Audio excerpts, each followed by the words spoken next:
The early 20th century was the time of the all-American hero. Lucky Lindy flew across the Atlantic, teaching the world how to fly. Henry Ford was changing the way cars were made, putting the entire world on wheels. And Thomas Watson was building IBM, helping to start the computer revolution. All these American heroes had one thing in common. They were big fans of this guy. This is the scandalous history of Hitler's American fan club.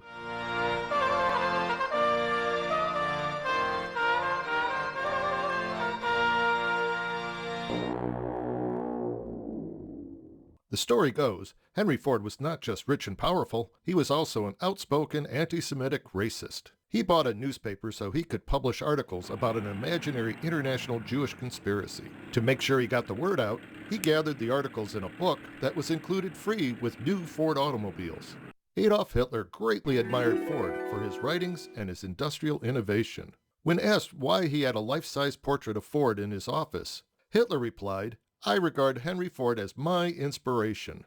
Ford is the only American to be mentioned by name in Hitler's book Mein Kampf. For Hitler's 50th birthday, Ford personally gave him 35,000 Reichmarks. Charles Lindbergh became the most famous man in the world when he flew solo across the Atlantic in 1927. This American hero was convinced that everyone of European descent would be overrun by a pressing sea of yellow, black, and brown. To see how to handle this threat, he and his wife toured Nazi Germany and were even the special guests of Field Marshal Hermann Goering at the 1936 Berlin Olympics. Lindbergh was so enthusiastic about the Nazi regime, he became a major promoter of Germany in the U.S. He did it so well, President Roosevelt said he was convinced Lindbergh had become a Nazi.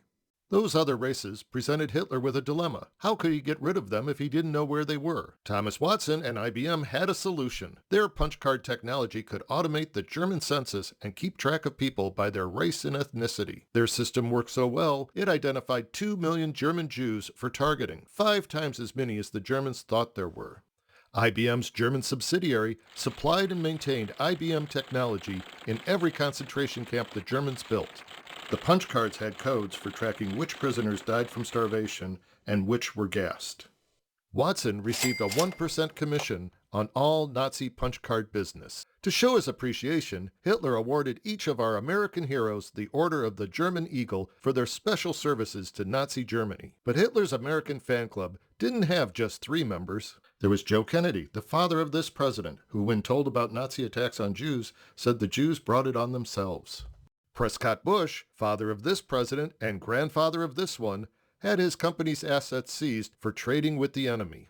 Irénée DuPont, president of the DuPont Company, financed the Liberty League and the Black Legion, which were American terrorist groups that promoted Nazism and fought so-called socialism by murdering union workers. After he struck a deal to receive $400,000 a year from the Nazi government, William Randolph Hearst ordered his 19 newspapers to support Adolf Hitler and print German propaganda. The list is quite long. To find more famous American Hitler fans, check out Nazi Nexus by Edwin Black, available at your local library. So we hope you press the like button, check out our other videos, and subscribe to the Scandalous History channel.